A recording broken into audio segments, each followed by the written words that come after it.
Ku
Salam. Salam.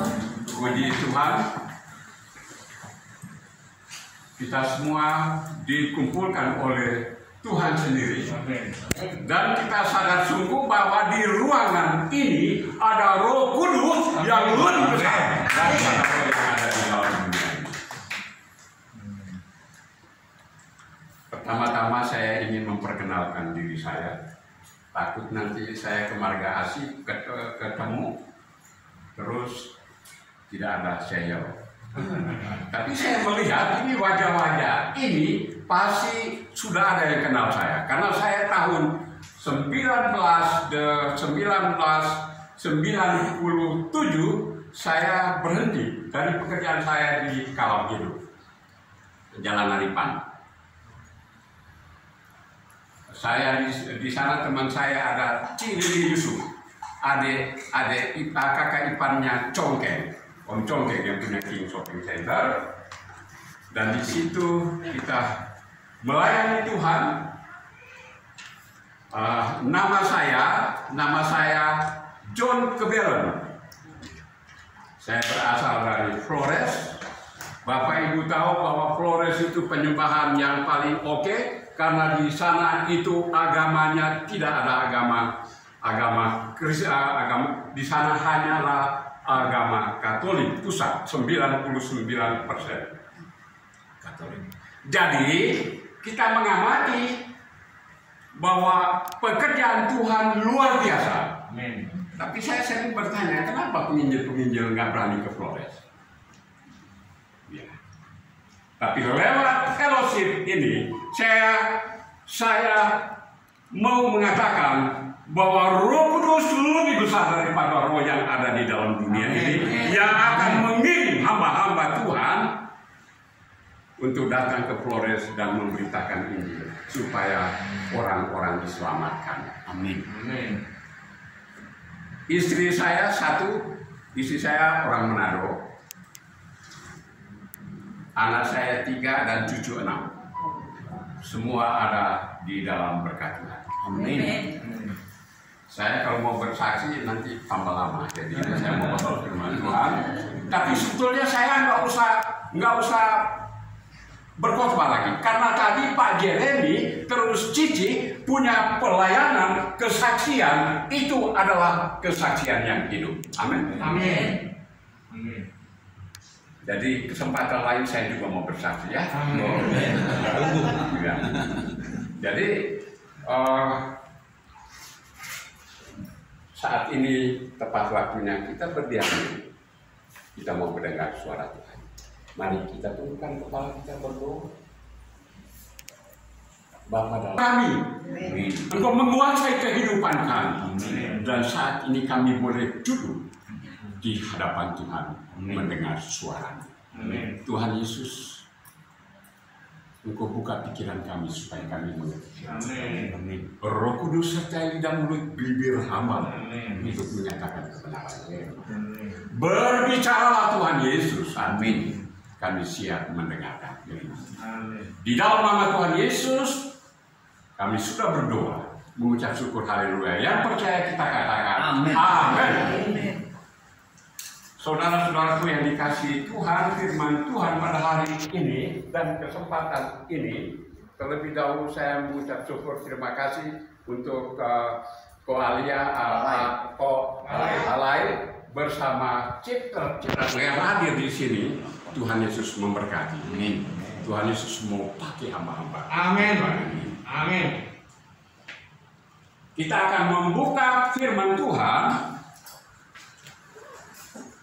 Saya undang kita bangkit berdiri.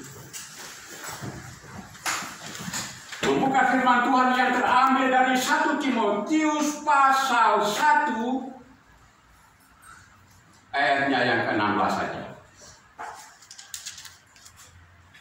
1 Timotius pasal 1 ayat 16 saja. Kalau sudah, saya akan membacakan untuk kita semua. Demikianlah firman Tuhan.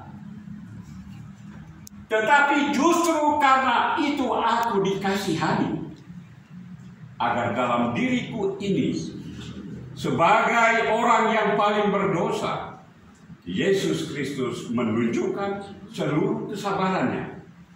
Dengan demikian aku menjadi contoh bagi mereka yang kemudian percaya kepadanya dan mendapat hidup yang kekal. Demikian firman Tuhan. Berbahagialah kita membaca, merenungkan, dan melakukan di dalam setiap kehidupan kita. Silakan duduk kembali. Bapak Ibu Saudaraku yang dikasihi Tuhan, ini firman Tuhan. Ini penulisnya kita tahu, Paulus yang menulis surat kepada Timotius, anaknya yang sah, anak rohaninya yang dididik, sebagaimana chapter ini sedang mendidik kita semua hadir di tempat ini. Dan tema dari tulisan ini yaitu doktrin yang benar. Ingat baik-baik. Doktrin yang benar dan kesalehan ini kita harus terapkan di dalam kekristenan. Karena di akhir zaman ini banyak penyesat-penyesat yang ingin menyusup. Tetapi hari ini tulisan Paulus kepada Timotius mengajarkan kepada saudara dan saya, sebagai orang percaya harus mengajarkan doktrin yang benar. Amin. Doktrin yang benar itu kayak apa? Yaitu bahwa orang percaya dipilih oleh Tuhan sejak di dalam kandungan sang ibu, sudah ditetapkan Tuhan untuk menjadi alat di dalam pemberitaan firman Tuhan. Amin. Amin. Dan di sini tanggal penulisan sekitar tahun 65 Masehi. Ini cukup kita ketahui. Jadi di sini kita mau melihat di dalam ayat yang tadi saya akan mengulangi sekali lagi, bahwa tetapi justru karena itu aku dikasihani. Puji kepada Tuhan. Kalau bukan kasih dari Tuhan, Pak Jeremy tidak akan diselamatkan. Di sini dikatakan agar dalam diriku ini, dalam diri orang percaya, diri Paulus, sebagai orang yang paling berdosa. Kalau yang paling berdosa itu tempatnya di mana, Bapak Ibu? Firman Tuhan hari ini dia menjelaskan. Orang yang paling berdosa, Yesus Kristus menunjukkan seluruh kesabarannya. Luar biasa. Oleh karena kesabarannya, dia mau mengampuni segala dosa kita. Oleh karena kesabarannya, dia menyerahkan nyawanya demi keselamatan saudara dan saya. Amin. Amin. Coba tepuk tangan buat Tuhan Yesus. Di sini dikatakan bahwa dengan demikian aku menjadi contoh. Luar biasa. Ada kuasa yang keluar dari pribadi Paulus, yaitu kuasa Roh Kudus, sebagaimana saat ini Roh Kudus menempati hati saudara dan saya. Amin. Makanya firman Tuhan di ayat yang lain di dalam Roma pasal 12 ayat 11, dan dia dikatakan demikian. Janganlah hendaklah kerajinanmu kendor, biarlah rohmu menyala-nyala dan layanilah Tuhan.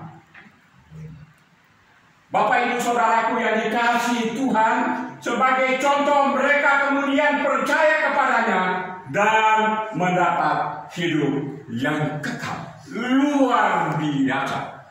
Hidup yang kekal di bawah kolong langit ini sudah kita tahu semua, dan saat ini sedang kita nikmati. Bahwa di dalam Tuhan Yesus ada sukacita. Saya tadi mendengar kesaksian Ko Jeremy.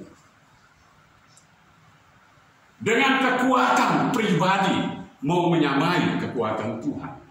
Harus kita sadar bahwa di bawah kolong langit ini ada kuasa dunia yang hebat.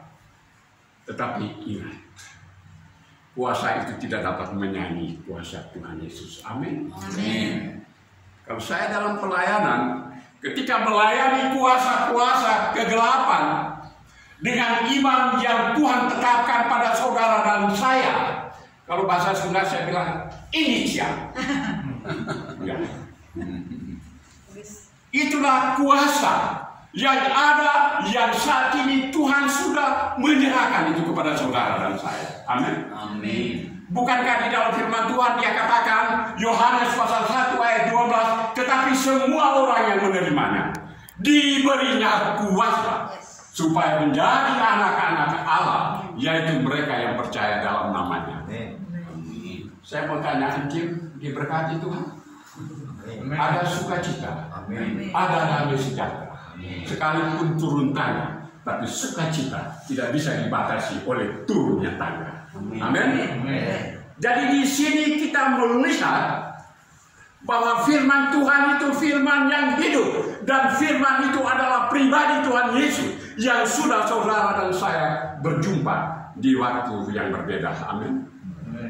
Jadi di sini kita mau belajar bahwa orang yang terkenal karena nama buruknya, baik, orang yang terkenal karena nama buruknya akan selalu menarik perhatian publik jika mengalami pertobatan seperti saudara dan saya.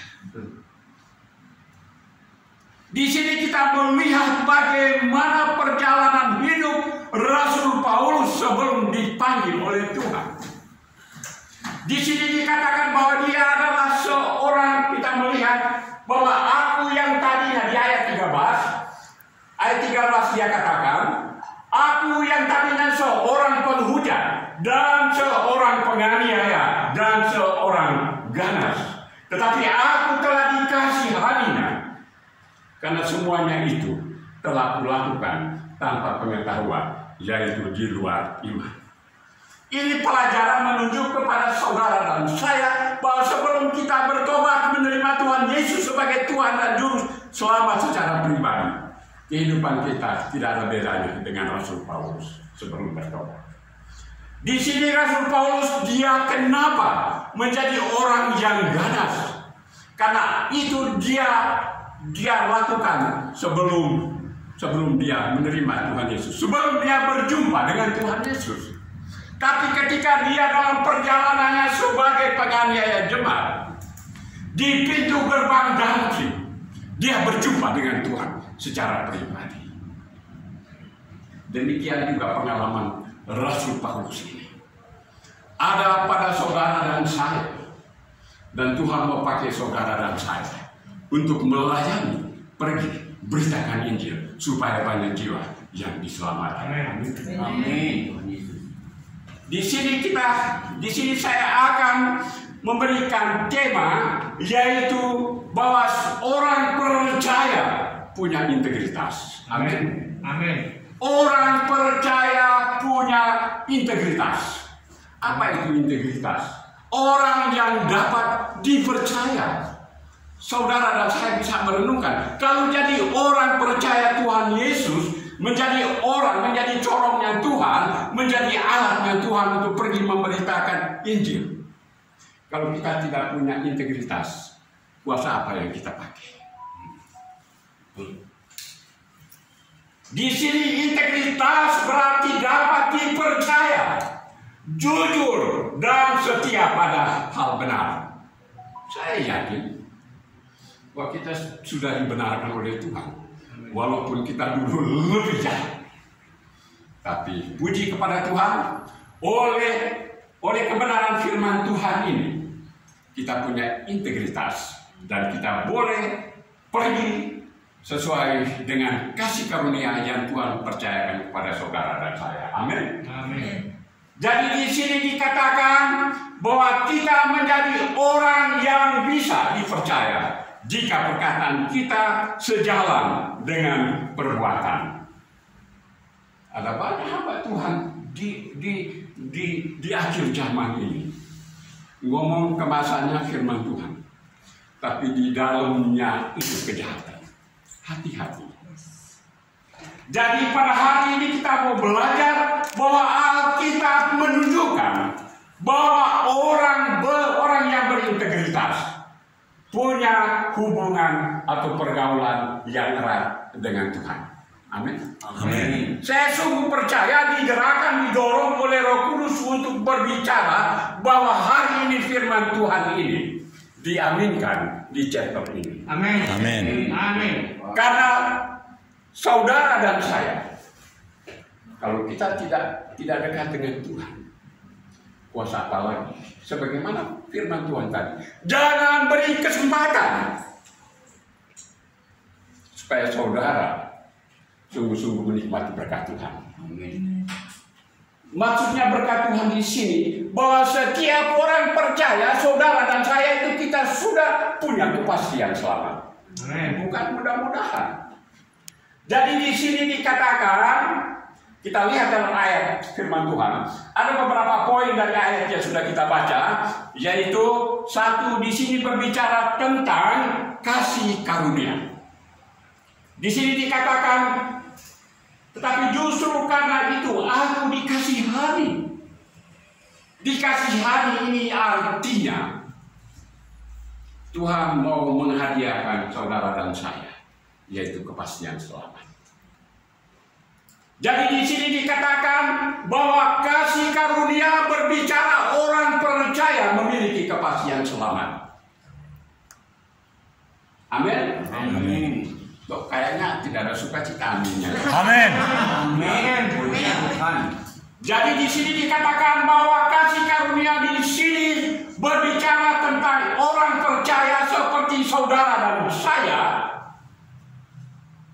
Kita memiliki kepastian selamat. Amin. Saya minta salah satu Cici membacanya dengan keras. Injil Yohanes 1 ayat 12. Yohanes 1 ayat 12. Injil. Ya. Ini kita latihan. Karena kita ini orang lapangan. Ketika kita bicara Injil, suara kita bagaikan Yohanes di padang rumput. Amin. Amin. Yohanes 1 ayat 12. Tetapi semua orang yang menerimanya diberinya kuasa supaya menjadi anak-anak Allah, yaitu mereka yang percaya dalam namanya. Puji Tuhan. Yang merasakan bahwa kuasa Tuhan sudah diterima, coba angkat tangan. Saya mau lihat. Sebab kalau tidak perlu nanti kita harus bicara.